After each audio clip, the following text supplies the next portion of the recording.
Birth month ko na naman. Paano ko kaya isi-celebrate ang aking birthday this year? What's up mga kamarites? Thank you for tuning in. Ako po muli si Josepa na naghahatid sa inyo ng mga trending topic tungkol sa inyong mga favorite celebrity update.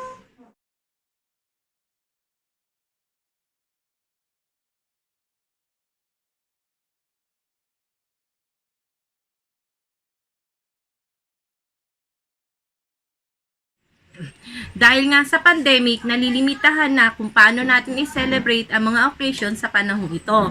Tara, ating balikan ang aking nakaraang kaarawan. 3, go! Happy birthday to you! Happy birthday to you! Buhayan nyo naman! Happy birthday! Happy birthday! Happy birthday to you!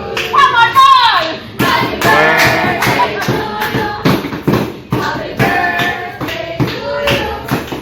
Happy birthday! Happy birthday! Happy birthday to you! Blow na! Wala na dyan. Yun.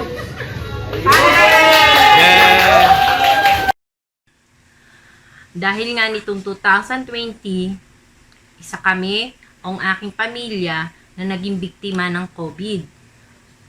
At dahil nga sa COVID na ito, pumanaw ang aking mahal na biyanan, ang aking nanay, si Nanay Belen.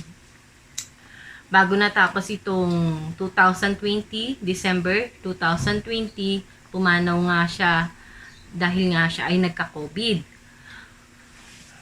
So, lahat kami, agad-agad kaming nagpa-swab test. Sa 20 namin katao na napa-swab test, 8 doon ang nag-positive, tapos ang iba naman negative na. Salamat sa Diyos, negative. Pero sa 80 na nag-positive, lahat naman po sila asymptomatic. Maliban lang po sa 3 na nagkaroon ng sipon, pananakit ng ulo, at saka lagnat. Tapos, kami naman po mga negative, ay nag-isolate pa rin po kami ng 12 days. Kaya after po nung dumating ang January, wala talaga ako sa mood o sa wisyo na i-celebrate yung birthday ko. Gusto ko sa bahay lang, ganon. Ang aking first family, nangungulit kasi nga birthday ko daw, ano daw ganap, ano daw bala ko. Sabi ko wala, dito lang kami sa bahay kasi nakakaanungan lumabas ng bahay, diba? Dahil nga pandemic, kasagsagan talaga ng kalakasan pa o bagong COVID, ganon. Syempre, namatayan din kami dahil din nga sa COVID. Pero, so I decided na mag-celebrate ng birthday. Pero, wala nga ako sa mood na magluto. So, sa labas na lang kami kumain. Dahil nga sa nangyari sa second family ko. So, I decided na sila muna ang kasama ko ngayong birthday ko. Para lang i-treat sila at para magkaroon din naman ako ng oras sa kanila. Kasi nga, syempre, nung nag-isolate kami, na nandito lang kami sa bahay, gusto nilang pumunta.